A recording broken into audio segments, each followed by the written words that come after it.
It will not take Bulldogs for some reason. All right.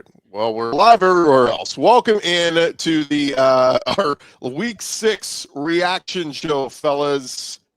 Texas, my goodness, our Locked On Sunday Reaction Squad show starts now. You're talking ball with the SEC squad.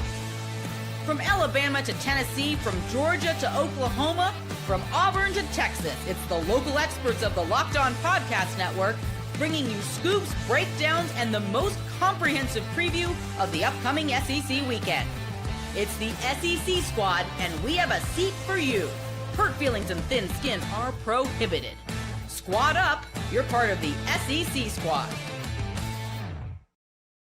What's up, everybody? Welcome into our Sunday reaction show here on the SEC Squad. And today's episode brought to you by FanDuel. Right now, new customers can bet just $5. And if your bet wins, you will get $300 in bonus bets to use across the app. Download the FanDuel app today. I'm Chris Gordy, host of Locked On SEC. We've got Brandon Olson, Locked On Gators. We've got Luke Robinson, Locked On Bama. Stephen Willis, Locked On Ole Miss. We'll see if any of our other cohorts join us along the way. You guys can get involved with the show. Leave us a comment on whichever YouTube stream you are watching, and we'll pop your comments up as we go along. But, fellas, it was a small slate, only 5 games in the SEC, and if we even want to count Oklahoma, Kent State as one of those. But some other games that were very entertaining, very interesting, and we got to start down in Gainesville. Look at the smirk on Brandon's face. He just can't help it as Florida has a massive upset, beating Arch Manning and the Texas Longhorns 29-21 in the Swamp. Brandon, I'll let you just go. Oh, you could let me. Yeah, I mean, we just put belt to ass. That's it. Belt to ass the entire game. That's how it was 29-21. Didn't feel that close if you were watching the game. And I don't mean that to just talk trash. I didn't mean genuinely. It didn't feel like it was an 8-point game by the end of it. Sure, you had that late touchdown to close it, but for one of the very few times in Billy Napier's tenure as the Florida Gators head coach, it genuinely felt like he had the Gators in control for the overwhelming majority of the game. And we couldn't even say that when they played USF in week 2. That's how bad this has been. But Texas was on fraud alert to begin with. We spoke about it in our group chats. We spoke about it on our shows about, hey, well, maybe Texas isn't actually that good. They beat a whole bunch of nobodies and their stats look great, but this game was always, and I'm not all of a sudden, no, Florida's right back on the high and mighty side. This was 2 offenses that struggled to do anything against good competition with 2 defenses that have been playing lights out. Florida just played better. Probably because Texas doesn't belong in the SEC, despite how great they think they are. But yeah, I mean, hey, you got your ass handed to you by Billy Napier and the Florida Gators. DJ Lagway looked at least somewhat like DJ Lagway again. Defense still doing it. I mean, Ron Roberts I think they're putting him under investigation for child abuse for what he did to Arch Manning. But man, just it feels good to be back in the win column. Luke, Steven, what'd you make of that one yesterday? Well, I was at the Bama game, and I just started following it on my phone because Alabama finally improved their Wi-Fi, and it was just a fun watch. It was if you didn't have the Texas Longhorn symbol on there, you would have thought they were playing ULM for a little bit. I mean, Texas just isn't that great. And look, I get it. They've got all this money invested in these players. But it does come down, you do have to be able to coach them. You do have to be able to, I mean, Dallas, for a long time, the Cowboys have had a lot of talent. I mean, we've seen teams all over the place have a lot of talent. And if you can't coach them to get in one direction, it's not going to matter. And Arch, his body language is just not Manning-esque. And I feel sorry for him to a degree because he didn't ask for everybody to call him the next big thing. But on the other hand, I'm like, well, when you're getting a big check from Vuori and everybody else, I mean, it's just the way of the world now, and you got to be able to take it. So, but his body language wasn't looking good to me.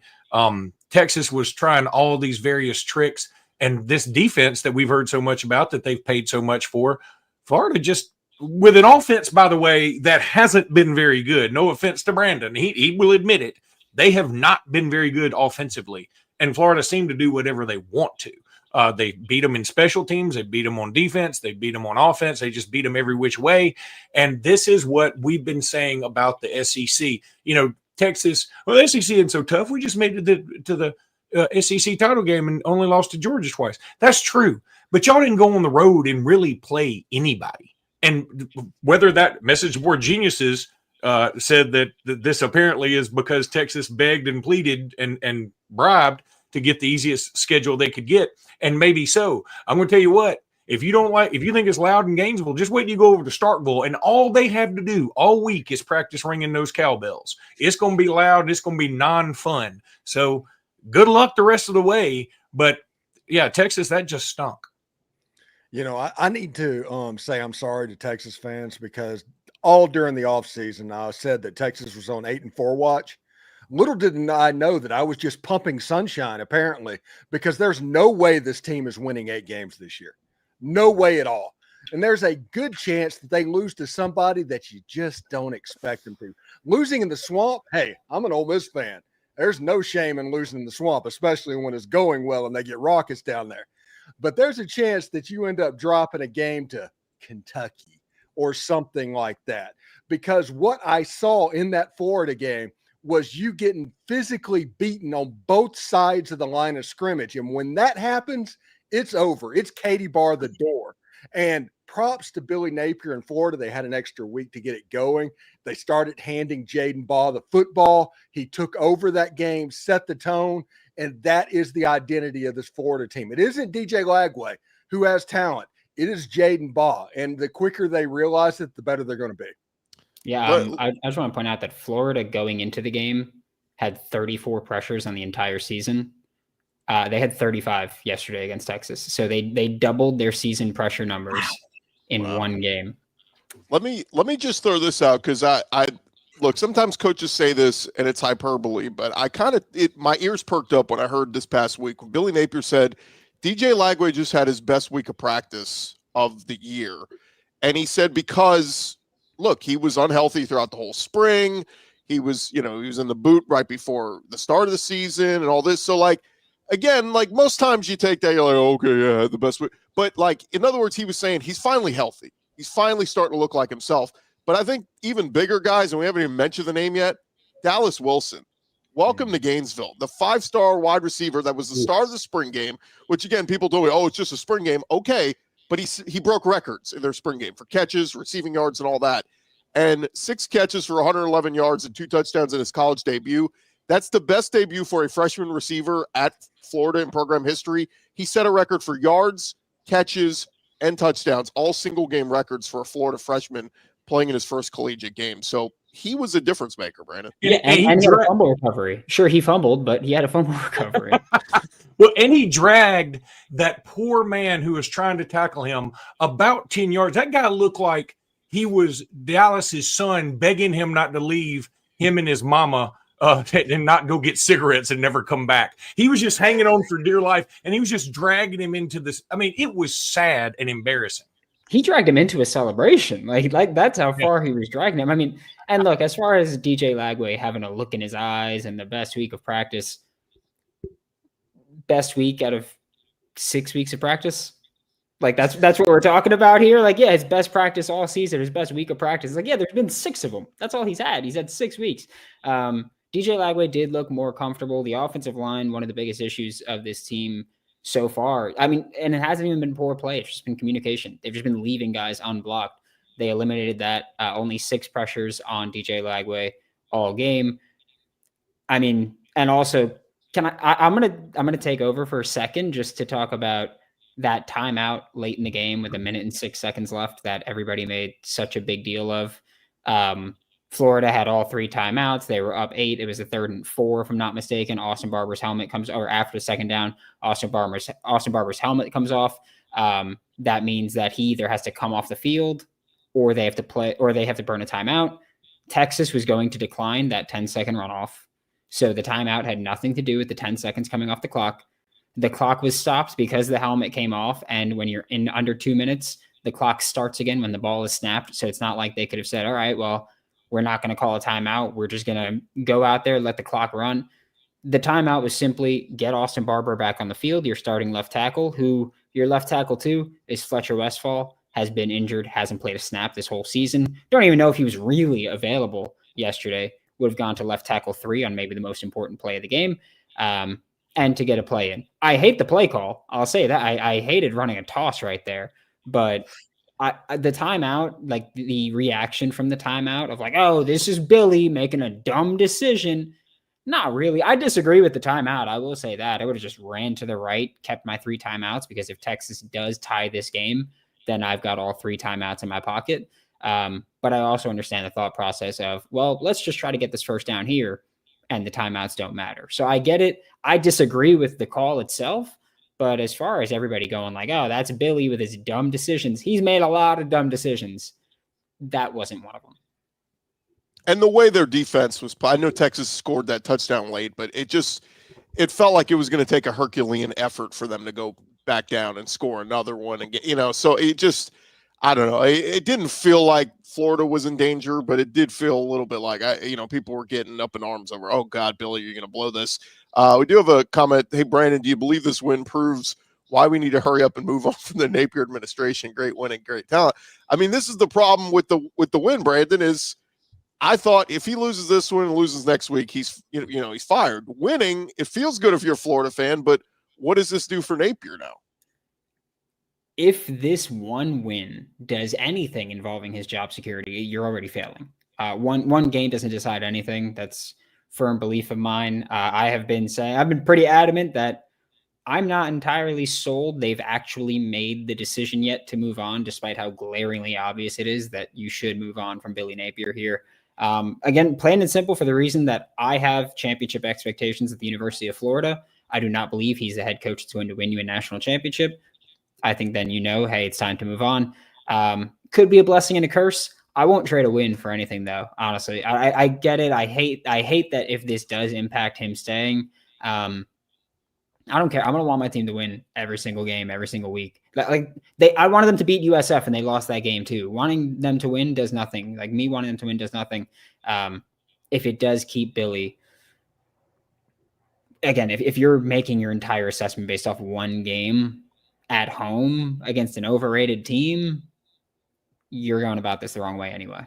Let me address what you put up there for a second from Eric D. It says, I think you guys are overreacting and overreaching here. Texas will figure things out, but they are going to go 9-3 and 8-4. Look, I tend to agree there. I like where Steven's head is, but I do disagree. I think they'll go 8-4 because here's the rest of their schedule.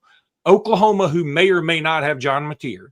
At Kentucky, that's a win. Even Texas can beat them. At Mississippi State, kind of a toss-up. Vanderbilt at home, don't feel great about it. And then Georgia, Georgia doesn't look super either, do they? Arkansas and Texas A&M, I think they'll go. I think 8-4 is probably the floor. But compared to preseason expectations, that is catastrophic. And compared to what their future SEC schedules will look, it is horrible because they can't just keep getting schedules. And we know the schedules for the next 4 years. I need to go look at it for Texas. But they can't keep getting schedules the way they've gotten schedules so far. Yeah, and you said Texas 9-3, 8-4. If they lose to Oklahoma on Saturday, they're officially on 7-5 watch. Okay, traveling to Stanford Stadium, playing against Texas A&M at home. Texas A&M looks legit this year. They look like they can threaten just about anybody as long as they, keep the momentum. And if Marcel Reed can get a little bit better throwing the football, they are going to be a pain. If they lose to Oklahoma on Saturday, it's 7-5 watch at this point. What do you guys think? I mean, it is funny that Matthew Caldwell has to come in for that one play when Arch's helmet comes off and throws a dart, and it's like a 20-something yard gain. And look, I mean, let the conspiracy theorists go, but there will be people saying bench Arch and let Caldwell show what he can do as a guy who played a lot of football at Troy. But it's with Arch. Do you stay the path because he's just got to go through his growing pains and he's going to get better? Or do you go, this is just so bad right now, we're going to struggle winning games with this guy? Look, I think – Go ahead. Oh, well, you have to play Arch Manning because of the mobility, because that offensive line is such trash. You can't put somebody back there that can't run because they're going to get up and just get destroyed. Yeah, that was exactly my point. Is like he's so, like, look, he didn't throw the football amazing. He still got pressured 35 times. He had 40 dropbacks, and he got pressured 35 times. Like they were on him the whole time. That wasn't strictly Arch. Arch, again, like you said it earlier, like without Arch, you lose that game by probably 5 touchdowns. His legs made big plays there. And I mean, look, in Arch's defense, despite all the Warby Parker commercials he was in, he was seeing ghosts the whole damn time. So, I mean, he's got 35 pressures is a lot. And especially Ron Roberts put on a freaking clinic with disguising everything possible. Tripped Arch up. That's going to happen to a young quarterback. Yeah, it doesn't work out well for Warby Parker when Florida sacked him 6 times. I mean, the vision maybe not there, maybe holding the ball a little bit too long. They could be doing a Matt Foley like I can't see too good. Is that Bill Shakespeare? It's wild. I mean, like it did feel a little bit Jackson Arnold-ish. Like he holds the ball like, dude, you can't wait for the guy to get the ball's got to come out. And then some of the decision making, he had 2 interceptions. He really could have had 3 or 4. Like, he was trying to play hero ball at the end of the game because he had to. That's the truth. They knew they weren't going to be able to drive. They didn't have the time to do it. They had to try and luck into a tip pass that made a 30 or 40-yard gain down the field because they got such physically dominated by Florida in that game that was really his only option. I do not fault the hero ball because Texas just got absolutely destroyed. Well, next week, Brandon, Florida plays at Texas A&M, the Gators' 4th top 10 opponent in their first 6 games of the season. So it doesn't get any easier for Napier and the Gators. No, which, I mean, look, because people keep talking about, did this help him stay? Like, if you have a turnaround record-wise, what you had last year with this schedule, which I think a lot of people thought would be easier. I remember last year during the Texas game, I think it was Jesse Palmer was commentating, and he was just like, hey, you keep Billy because next year your schedule is going to be easier. So you keep him in 2025. And then now everyone you play, there's not a single point in this season where you have a back-to-back stretch of not facing top 15 teams. You've got a top 15 team throughout. It's an absolute gauntlet. If you can somehow turn this around, they'll keep him. I know people keep saying 8 wins is the number. I refuse to believe that. Scott Strickland is a spineless loser. I think he's going to see 6 wins if you get to 6 and keep him. Again, I disagree with it simply because my measure is national championship. Scott has different feelings, different thoughts. I can't get into the mind of a loser, so I can't relate to that.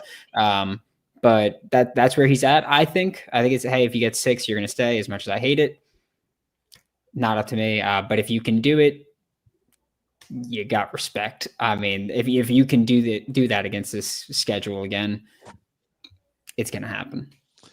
Before we move on to Oklahoma or to Alabama and Vanderbilt, which Luke is chomping at the bit to, I do want to mention, I mean, Texas versus Oklahoma this coming week. My gosh, Oklahoma's defense is one of the best in the country right now. I get it. They played Kent State, but they shut them out for their first shutout in over 2 years. Sooners right now, they're 21 sacks in the country, are first in the SEC, second in the country.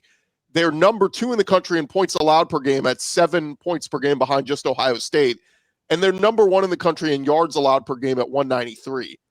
Do we think that Arch is going to, that they're going to go out there and put up 500 yards of offense on OU's defense? Like this thing could get even uglier for Texas before it gets better. And their defense is overrated. Texas, I'll say that. Florida couldn't do a damn thing against anybody all year.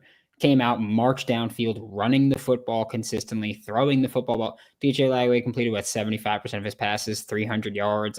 Came out there. The only pick he had was where his hand got hit. I disagreed with the play call there, but hand got hit. I mean, if Texas defense can't do anything, again, I know going into the Florida game, 60 rushing yards per game. Look at who they played, and you tell me that that's impressive that they were doing that, especially when college sacks count for rushing yards. I don't think this Texas defense is that amazing. I mean, look, again, Florida scored 29 against them. They scored 33 in their 3 FBS games combined before that. Yeah, the word of caution. The only thing I'll say, this year's been kind of weird.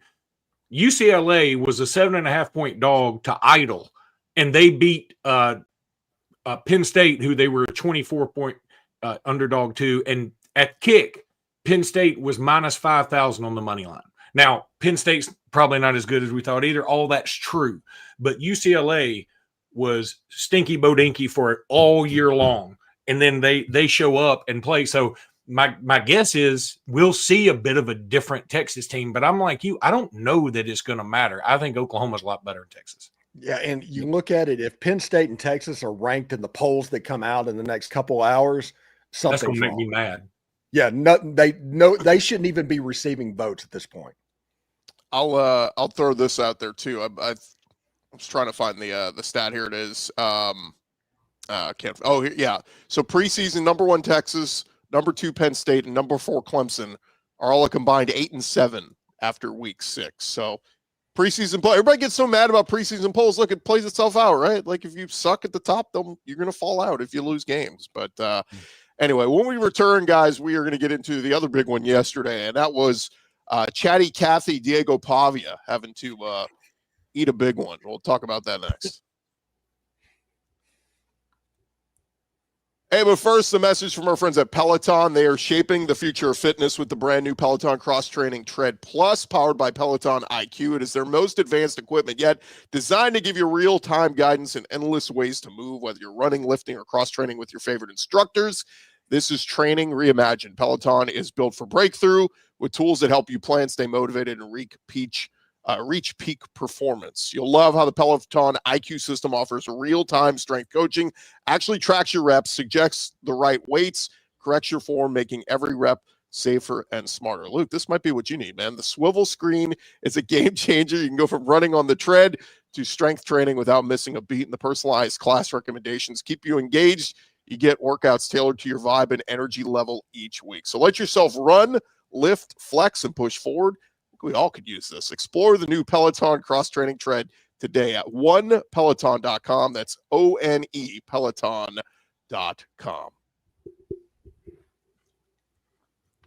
All right, gents, the other big SEC game, well, there were a couple yesterday, but the next one we'll get to is Alabama silencing Diego Pavia and Vanderbilt in their undefeated season, beating them 30-14.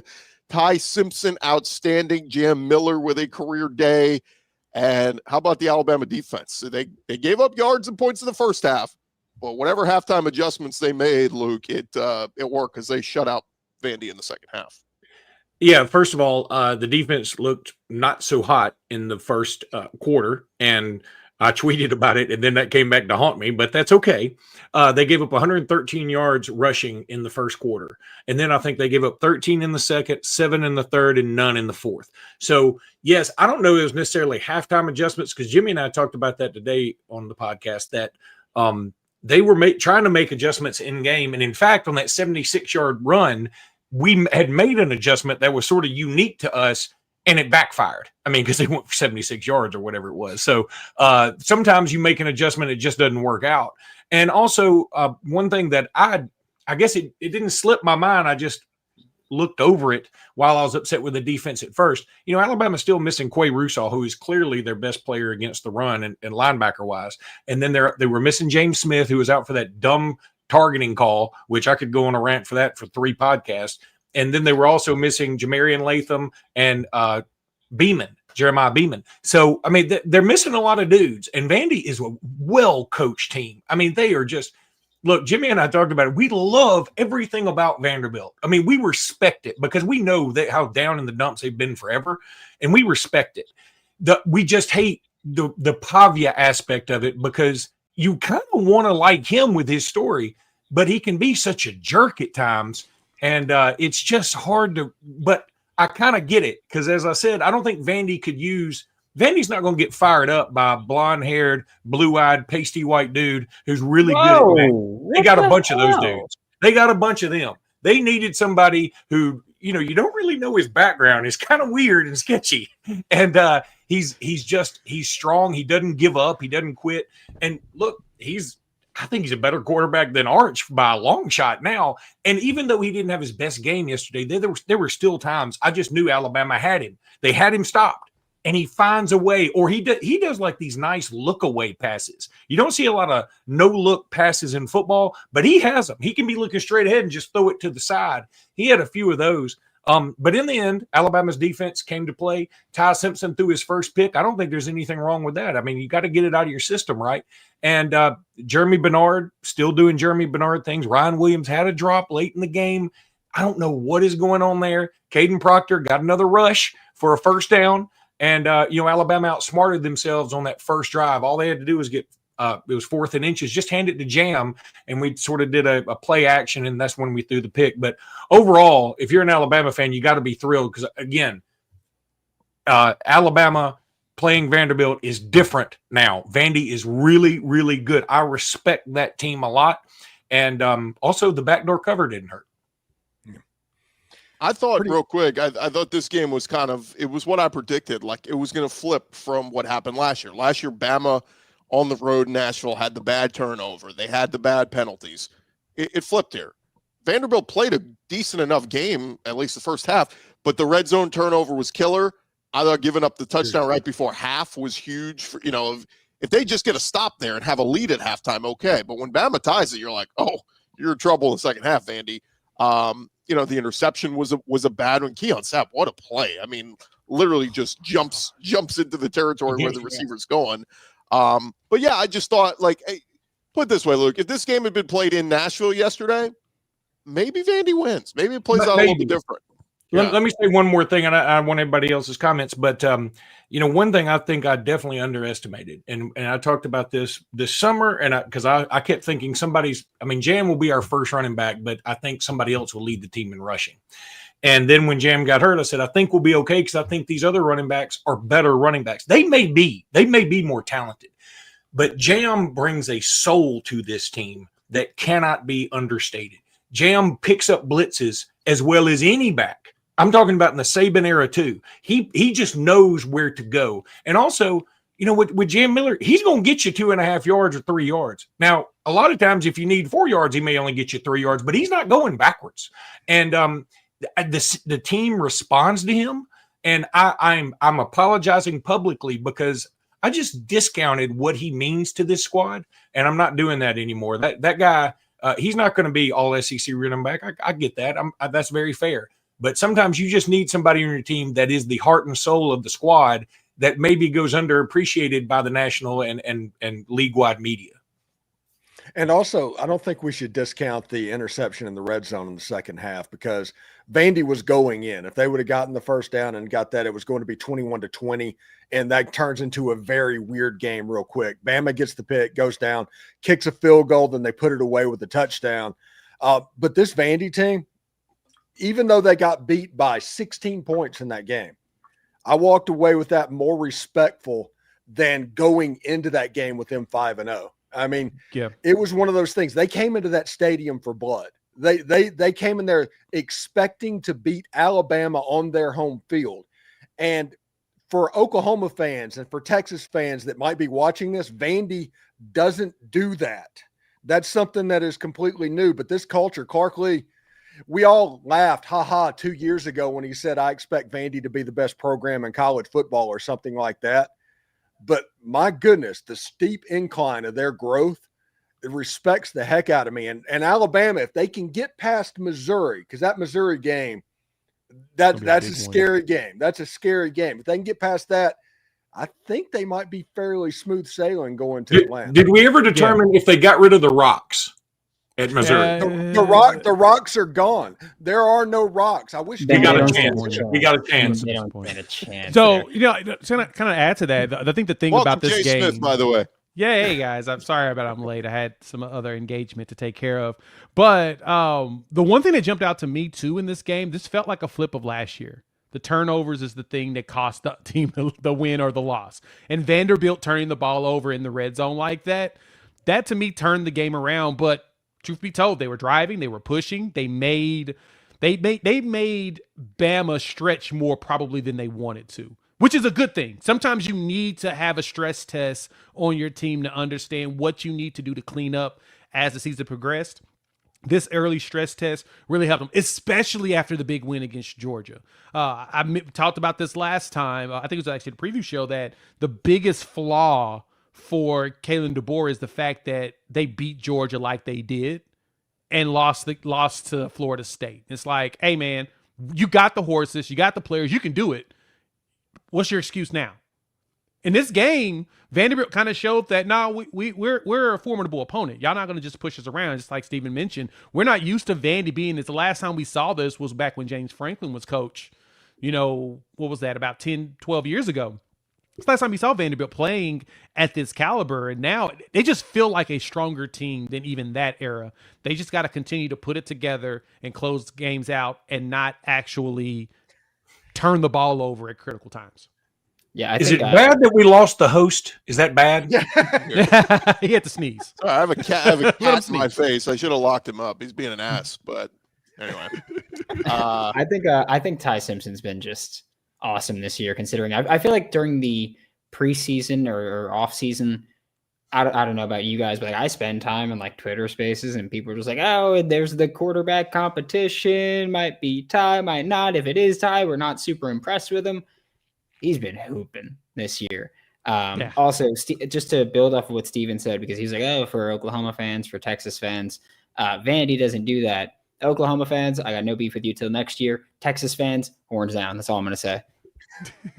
Yeah, I was going to say, somebody asked me a couple days ago, who's the best quarterback in the SEC? And I'm like, it's some subjective. Mateer got hurt, so he's out of the conversation right now. Bo Prabula, I need to see a little bit more of it. So I'm running down the list of quarterbacks, and then I came back to Ty Simpson. And I went, well, look, Trinidad, of course, has been great at Ole Miss, but, didn't start the whole year. I think Ty week 1 at Florida State was really like that O-line not giving him time made him look worse. As the weeks have gone along, I mean, he's atop the SEC in terms of quarterback play, above a 75% completion rate. Third time in 4 games he's been outstanding. So I would probably say in the moment right now, Ty Simpson. Now, Bama's got a tough road ahead. These next 5 games are going to tell us all about what kind of season Bama's going to have. But you got to give Ty Simpson props because he took a lot of crap week 1, but I think he's played outstanding these last handful of weeks. 2 of Alabama's easiest games remaining are at a South Carolina team that has maybe the number 1 pick in the NFL draft at quarterback, who may be on a resurgence by then, who knows? And in a stadium where they were famous for showing up when they weren't winning anything, and they're crazy. Or a place that is built out on the burial ground of unicorns and leprechauns and fallen spaceships at Jordan-Hare Stadium when it comes to Alabama. And no matter what the records are, they seem to give Alabama fit. So those are 2 of Alabama's easiest games left. This Missouri game, let me tell you something. Ahmad Hadi, no joke. That guy, he's something else. Well, I'll say this too. I mean, my thing with Bama, Luke, is can they go 4-1 in these next 5? And that's at Mizzou, home for Tennessee, at South Carolina, home for LSU, home for Oklahoma. 3 of those are at home. If they go 4-1 in that stretch, the question is, you'll go into the Iron Bowl basically with a chance to finish 10-2 and be a lock for the playoff. If they go 3-2, however, man, we're going to get into a real argument at the end of the year over, well, that week 1 loss to Florida State's a good loss. That's where it's going to get really sticky for them. There's no question. I want to address something Pimp named Slickback said. It's my favorite name on here. He said Luke was part of those people calling for Ty to be benched. Let me clarify this. What I said was after Florida State. God, that is a great avatar too. After the Florida State game. Love it. Yeah. After the Florida State game, I said, look, I was really worried. I was there. It was awful. It was terrible. And I was like, I think this team needs a spark. And my whole argument was, you don't get a spark by changing punters. You get a spark by changing quarterbacks. And I said several times, Ty wasn't the problem. And I think it's wrong to put blame on Ty. A lot of people were. I wasn't putting the blame on Ty. I thought the whole team was bad. And I said, but if the team needs a spark, I think you have to change the number 1 guy.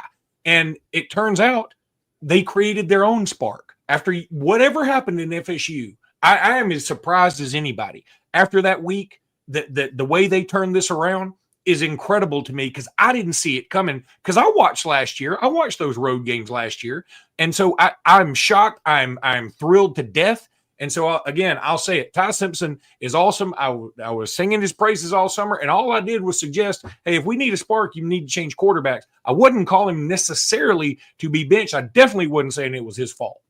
Let me just address Todd's comment real quick. 3 losses will not get in the playoffs. Stop that dream.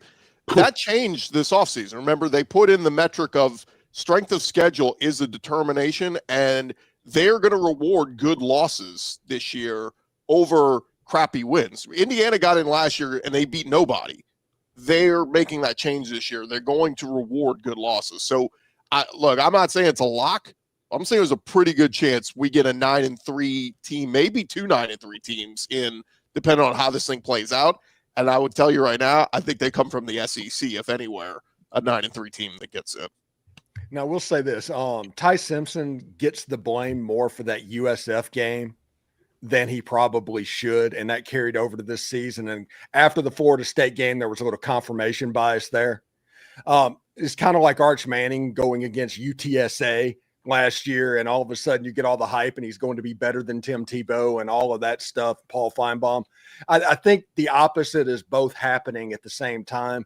Ty Simpson is probably the best quarterback in the SEC right now. We'll joke about Trinidad and living on island time and all of that stuff. But I think he does get too much of the blame for that USF game whenever he did that. Real quick, we did have I'm trying to reward the super chats that get in here. Brandon said, who was the last team #1 to start the season to lose 4 games in that season? I have to go back and look, but I mean, I could be. I know the last team that started out in the top 10 and lost 10 games in the season. Yeah, that happened last year. Yeah, exactly. There's always 2 teams that start the season in the top 10 that fall out of the top 25 by the end of the season. And I think we may actually have the 2 that's so far probably going to end up being those ones. And it's going to be the biggest shocker of them all if it ends up being Texas and Penn State. And also, Alabama didn't start #1 in 2000. They started #3, but several people picked them to win the national championship, and they went 3-8. And I was at that UCLA game, and I think they just scored again. So one other thing, Pimp Captain Slapback or whatever his name was, I can't go back to it. He said I'm backpedaling. I'm not backpedaling. I'm telling the truth. And I'll tell you this, I am wrong and I suck 100% of the time. So I have no problem telling y'all when I'm wrong and I suck. So I'm just telling you, that's all I was saying. And so I love me some Ty Simpson, and I don't want to be like, hey, I'm getting on the Ty Simpson train now. I've been on the train. I had a little bit of doubt. I wondered if I should get off at the next stop. But you know what? Now we're moving on. Let's go, Ty. Luke, you're putting out some really good corner film right now. Good job. Let me tell you what. He was a 5-star recruit. He's a good player. He's a hell of a player, and he's the son of a head football coach. He knows exactly what he's doing. It took some time, and also it's a great story in this day and age when everybody's transferring. If you don't get exactly what you want, Ty hung around Mac Jones style, and he should be, a great story for everybody. Luke, Jam Miller with 136 yards yesterday, second best output of his career. Do you know what his best career game was? Last year against Vandy? USF last year. USF, yeah, he did have a long run against you. He had like a 46-yard touchdown in that game too, yeah. But Vandy, he kicked ass last year against Vandy too. He did. I mean, he was one of the few. All right, when we return here, gents, we get to a few other SEC games to talk about, including the Aggies win over Mississippi State, Georgia rolling Kentucky, and we'll also get Jay's thoughts on OU as they get ready for Red River. More Locked On SEC Squad Edition coming up next. Hey, first, guys, this episode brought to you by Square. They are your favorite neighborhood or all your favorite neighborhood spots. They run on Square. There are certain businesses that make the neighborhood the neighborhood. These are the places that become an extension of your home, whether it's your go-to sports bar where you watch all your games, the best wing spot in town, your beloved local chain that's been rooted in your community for years, your go-to coffee spot, whatever it is. These businesses are what bring people together. When neighborhood businesses thrive, the whole neighborhood thrives. And we got some great businesses that are using Square, like Bengals and Bandits in Baton Rouge. You've got Catfish Hole in Fayetteville, the Oklahoma City Zoo Amphitheater in Sooner Country. Square is a proud partner of more than 4 million neighborhood businesses around the world. You can go to square.com/go/LockedOnCollege to learn more. But before you do, Go support your favorite neighborhood spot. You'll be happy you did. Square will see you in the neighborhood. This episode also brought to you by our friends over at FanDuel. And hey, right now, no better time to get in on FanDuel. Got NFL games about to kick off in just a couple minutes here. Right now, new customers can bet just $5 and you get $300 in bonus bets if you win. That's right. You pick a bet, put down $5, and if it hits, you'll unlock $300 in bonus bets to use across the app. And just to let you guys know, there are already some Week 7 lines up there in the SEC. If you like Bama, -4.5 at Mizzou. If you like Georgia, -4.5 at Auburn. How about Texas? 3.5-point favorites over Oklahoma in the Red River rivalry game. All those lines are up there for you at FanDuel. Whether you're a casual fan or you love diving into the stats, FanDuel makes the game day experience so much better. So what are you waiting for? Visit FanDuel.com to download the FanDuel app today and get started. FanDuel.com. I was a little surprised at that Texas line, Jim. I'm not gonna lie. Yeah. I'm not. It's mainly because Michael Hawkins so far is set as the starting quarterback right now. We won't know until probably the availability report drops on Wednesday who's going to start. So what's your offensive line still listed as Texas's offensive line? It is. It is. Okay. What's your feeling on that? Real they quick? apparently haven't been available all season, by the way. Do you think Mateer is going to play, Jay? I do. Yep. I'm here for the tortilla presser. Shout out to him over there, the Texas A&M board that opened it up to where someone posted a picture of the tortilla presser with the selfie with John Mateer, saying that John Mateer said he's going to play in that game. Hey, I love how college football brings us together and creates hella of conspiracy. So yes, I am sold on the tortilla presser. I don't think he would lie to me. He presses tortillas. Like, of course he's going to show up to this game, right? Who are you talking Pimp named Slipback. Oh, y'all don't know about that story? You don't know that story, Gordy? No. For the uninitiated, those on the Sooner Channel heard this already. So, and someone on the Texas A&M board posted that they were in line at Chipotle in Norman, and John Mateer was right behind them. They went to get food, and the tortilla presser, the one that does the tortillas, asked Mateer how his hand was, and he said, "I'm great. I'll be playing in the Texas game at Red River." And they posted it in the board at Texas A&M, and everybody's laughing about it. Like, come on, it's board, right? Like, nobody believes that. Well, the plot thickened. Afterwards, underneath the post, someone responded under and said, "Hey, that tortilla presser is my nephew. Here's the picture of him standing next to Mateer. It really happened." And so now everybody's in like, oh my God, there's a whole conspiracy here. It sounds like John Mateer has been telling people he's playing in Red River. And so now I have to believe a tortilla presser at Chipotle, which shout out to him for giving us that story. Yeah, can you Sounds imagine fair. what Oklahoma's defensive line's about to do Saturday? Whew. Can I, goodness. hey guys, I'm sorry. Pimp named Slickback. I would like to buy you a beer sometime, sir. I don't care who you cheer for. He said if you look deep in Brandon's eyes, you can tell his soul is in his feet. And I'm going to tell you something, Brandon. That is spot on. He also said Jay looks like Offset's uncle. I only vaguely know who Offset is, and I agree with him. There are some comments, Luke. Billy I just Napier's put still up. my head coach. We just let them fly. I love y'all, man. Y'all are great. Fans, y'all are awesome. Real quick, because we got a few super chats. Maverick says thoughts about Michael Hawkins' play yesterday. I mean, look, it was Kent State, Jay, so it's hard to get a read. But what, 3 passing touchdowns and a rushing score? Yeah, it felt like the Illinois State game, as in his job out there was to get into rhythm with his wide receivers in actual play. Now you have film, something to watch. You can point what goods, bads, uglies are there, and you can actually have something to assess. It just felt like they was out there just playing catch. I mean, Kent State is a really bad team. They got, 135 total yards of offense. Our defense basically destroyed them outside of the times they looked like they were bored. So, yeah, I didn't expect Michael Hawkins to really give us much. I wanted to see him pass the ball. We know he can run. We've seen what he did against Auburn last year. I did not want him to get in the mode of, I need to make big plays. No, I want to see you stand in the pocket, throw the ball. He gave us a little bit of that. There's some work that needs to be done, especially as we prepare for Texas. But as everyone on the panel has pointed out, if Texas offensive line is going to be at that same game, things could get a little squirrely quickly. So that's kind of my assessment on Michael Hawkins right now. This is hit the under, right? Like if it's Hawkins starting at quarterback versus Yeah. offense, I'm taking the under if it's Hawkins. This will be a 20-17 type game or something like that. If Oklahoma scores 20 points, they're going to win going away. Easily. Yeah. And because God, I did not realize, because I know y'all talked about Texas and Florida earlier, but my goodness. Like, it's funny because so the biggest problem with Oklahoma right now is everyone's concerned about the run game. And what's funny is when some of the other pundits out there picked Florida to win this game, all the Texas respondents were, was Florida going to find a run game all of a sudden? Are they going to figure out how to run? In which Florida is 13th in the SEC in rushing. Oklahoma's 12th. We're right there next to each other.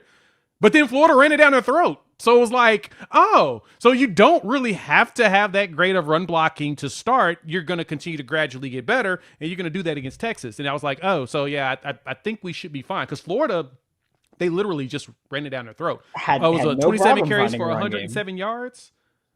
Yeah, had no problem finding a run game there. 9 carries for 40 yards for Duke Clark in his first time ever seeing significant snaps in his career.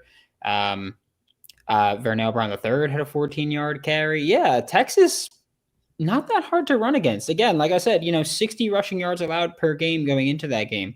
Good job. Mm-hmm. Look who they played, because it was absolutely freaking nobody. They've gotten their ass handed to them. That's it. Congratulations. You're 0-2 against Power 4 teams, but congratulations on beating else everyone. You're in the SEC, though. Yeah, guys, that's going to be fascinating. Let's jump. We only got 14 minutes left. Texas A&M beat Mississippi State last night, 31-9. If you watch this game, though, the Aggies led just 7-3 at halftime. Took a long time for their offense to get going, and it was a little concerning because last week against Auburn, drives kept stalling. Marcel Reed, just a little inconsistent, but their run game eventually wore down the Bulldogs. They rushed for over 300 yards on the night. Ruben Owens got loose. The pass catchers, Mario Craver and Casey Concepcion, continue to be awesome when they get the ball in their hands. And then A&M's defense, 4 sacks on the night with a pick. A&M's defense looked much better these last 2 weeks. They gave up, 3 weeks ago, they gave up 40 on the road at Notre Dame. And then here they are, held Auburn to 10 last week and State to 9 this week. And that was a Jeff Levy offense that was really humming this year. Mm-hmm. So, I don't know. What do y'all think of Texas A&M? They grind it. They grind it. They grind games. That's the one thing I'll give them. They grind their wins out. And that's not a bad thing when you're talking about a conference like the SEC where things get really tough and you got to be able to will your way late in games. The Florida game coming up is going to be very interesting to see who grinds this one out. They're at home.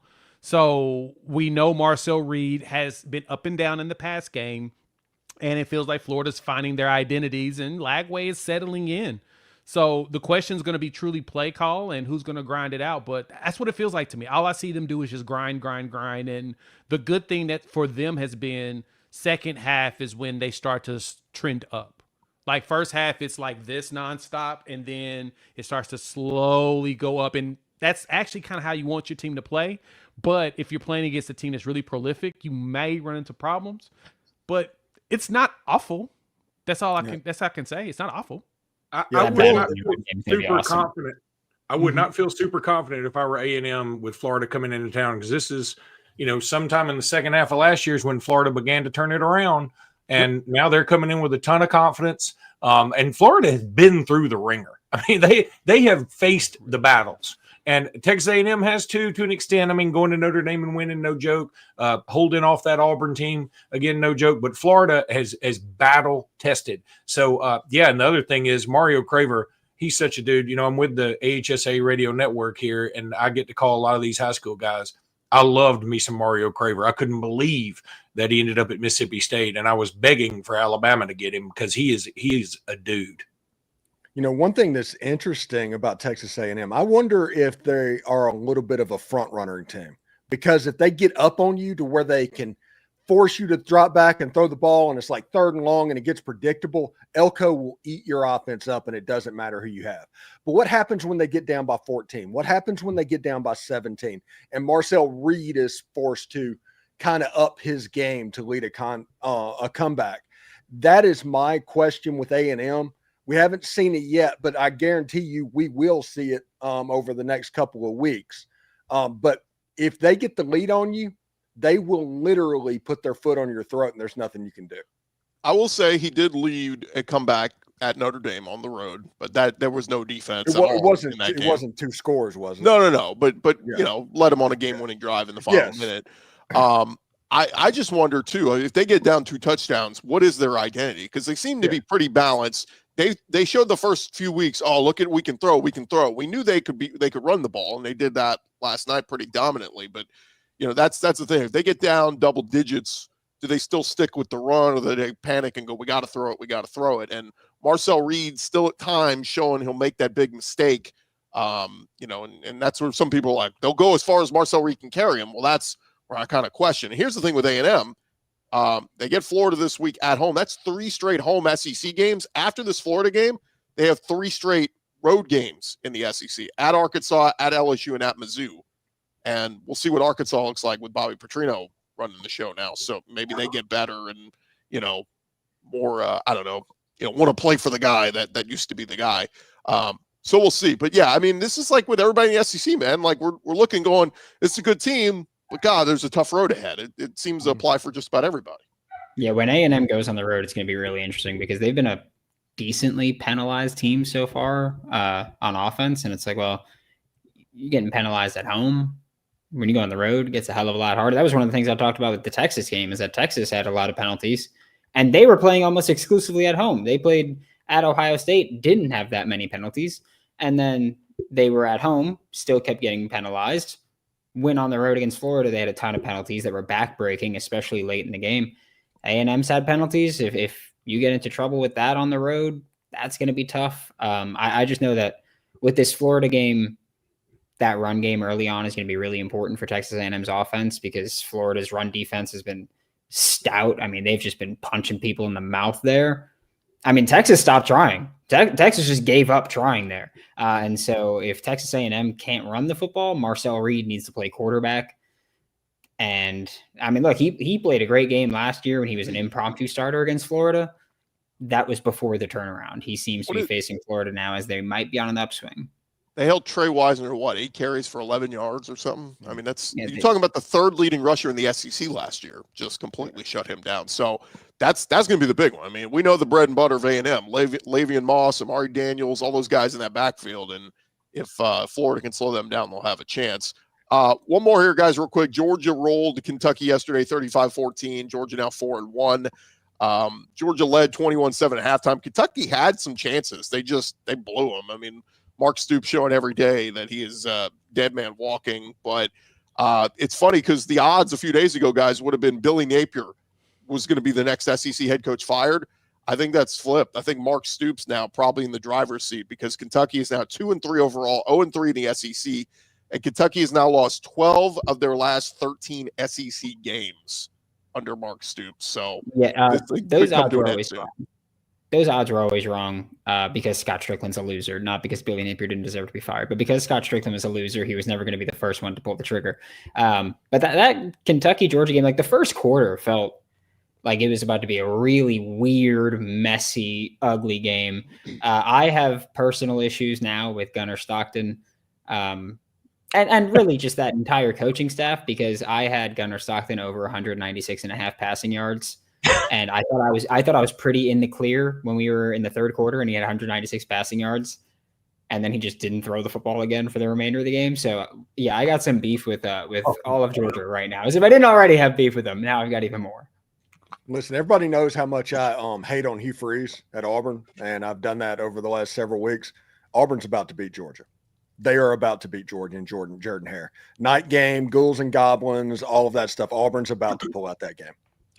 It is Cam Newton jersey retirement ceremony too. So I mean Auburn has not been home, in a while. They've played all these SEC games on the road. I think Auburn's offense is going to look better at home, and if it doesn't, Hugh Freeze will be fired. Doesn't Damon Wilson, who transferred to Missouri, have more pressures than all of Georgia's defensive line?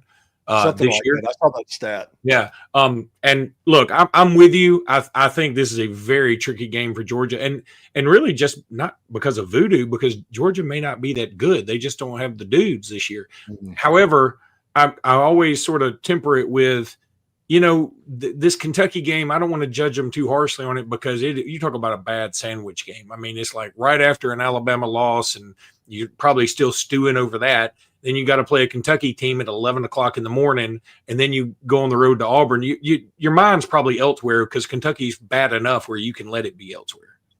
Yeah, and the week after Auburn is their game against Ole Miss. Yeah, that is going to be difficult. Yeah. I don't know why we're getting half our comments are about Brandon's hair. I think you're jealous. That's it. It's glorious. They did ask Jay to give you some hair tips, though, Brandon. So I don't know. I don't think that'll work. I want to throw that out there. I don't think it'll work. Something tells me that isn't going to work, but I appreciate it. Just a couple more minutes here, guys. Anything you want to get off your chest? Can we please, for the love of God, get rid of it? Targeting is making me so mad. I don't understand why. Okay, if you make a bad targeting call in game and you're like, okay, he's going to have to miss first half of the next game. Then if the office reviews and goes, you know what, we kind of screwed this up. We should make it where you can take off that you have to skip the first half thing. That's so dumb. Is there any other penalty where you have to one game, your penalty in one game affects the next game? Is there any other penalty anywhere like that? Yeah, I've been against that for a while. If you want to call a guy for targeting and eject them, fine. But to have it carry over to the next game is absolutely ludicrous. They don't do that in the NFL unless you get like a multiple game suspension or something. I think that's absurd, and I think we need to define somebody tweeted this yesterday, and they said replay is killing the sport. How many times yesterday, early in games, we had to go to replay for just the dumbest stuff, and stuff that's so quick that the TV booth shows the replay, and you go, "Oh, that's clearly a catch. Oh, clearly the ball was out. They got it right." That should just be instantaneous. Instead, we got to waste 5-10 minutes on these reviews, and it's like, dude, you're killing the flow of the game. Do y'all realize the Texas-Florida game was at well into halftime before Alabama and Vandy got there, and yet both games were finishing at about the same time? Yeah, because of all this dead stoppage of plays or reviews and stuff. It's silly. Yeah, the only stupid stoppage Florida had early on was Hayden Henson fumbled, and it was the most obvious thing. Like, he caught it, turned, took like 4 steps, and then it got punched out. And they're like, "Oh, well, let's review this." It's like, you don't need to. I'm a Florida fan. Hayden's on the show every Wednesday. If anybody's going to be biased for him, it's going to be me. You didn't need to review it at all. We got it. We didn't need to go to the booth and talk about that for a while. Yeah, the targeting rule, there needs to be like college basketball where there's a targeting 1 and a targeting 2. And you have to have the egregious thing to where you're sitting out, and otherwise it's just a 15-yard penalty. Yeah, I agree. It doesn't make any sense. There's no consistency. Like, it was at the Penn State Oregon game where that dude literally targeted the dude, knocked him while he was on the ground. They didn't call targeting at all. No, they didn't even review it. They didn't even review it. And then, like, I have to, of course, I'm going to twist it back to Oklahoma, but our edge goes out there and tries to not hit a quarterback and has his hands up, and they call him for targeting because he jumped in the air. And it's like, what? Like, I understand player safety, but let's use our brain. Also, it is football. I mean, it's a dangerous sport. Safety and all is great, but this is a very dangerous sport by nature. And people choose to play it. And if I had the ability, I would have played it. I'm just saying that it's a wonderful sport, but it is dangerous. I didn't realize that rule on if the ball could touch the ground as long as you have full control of the catch. Yeah. I thought that was interesting. Billy Napier didn't know the rule. Like, oh, okay, I guess. Well, I'm pretty sure this year is the first year they did it, but this year is also the year that no one knows anything about what a catch is or what isn't a catch. No. So. Yeah, we need to stop with that. If a guy catches the ball and it looks like he's caught it and then his elbow touches out of bat, like, what are we doing? Stop overcomplicating. It's a catch. Just call it a catch. Like, maybe we should just do challenges. Could we just do challenges? That would help. Yeah. If you catch the ball and you're going to the ground, it's like you have to survive the ground with the catch. Well, the defender's got his arm in there trying to rip the ball out all the way down when the ground hits. You didn't mess that up. They just completely took the opportunity to force an incomplete pass as it continued. That's the defensive player trying to take advantage of the rules, not the ball surviving the ground. Real quick, guys, before we wrap up, we had somebody ask about our Longhorn guy. Brad Kellner he's got other jobs and channels he runs and stuff. He's just rarely ever available when we do these. We invite him. He's always invited, So we'll hope to get our Locked On Texas love guy on here. And then same thing with Matt Moscona. He's got a million things going on with Locked On LSU. And so is people asking where he is. So anyway, just let the invite is always open to all of our guys. It's just who can make it and who can't. So Brad Kellner was on Locked On Gators for Thursday. Felt pretty confident about Texas. Just want to throw that one out there. Just want to throw that out there. Hey, Jeez. Lane Train just got a big 2027 quarterback commit. We're rolling. Are we celebrating 2027 recruits though? In this day and We age, celebrate everything. Yep. Everything. in 2 months he'll be committed to somebody else. That's how this Yeah, thing goes. and if that happens, we'll pretend like he doesn't exist. All right, fellas, this has been our Locked On Sunday Squad edition. And hey, a reminder on Thursdays, you can check out our college football kickoff show every Thursday on Fire TV with former AP Coach of the Year Gary Patterson, with Jesse Hawley and Drake Toll, getting you guys previewed for the whole weekend that's to come. And of course, you can check out all of our Locked On great shows. Whatever school you're a fan of, just search Locked On in that school and you'll find that show. Or if you just want the whole conference, I've got you covered with Locked On SEC. But for Brandon Olson, Jay Smith, Luke Robinson, Stephen Willis, I'm Chris Gordy. We'll talk to you guys coming up later this week, Thursday, with our Locked On Squad show.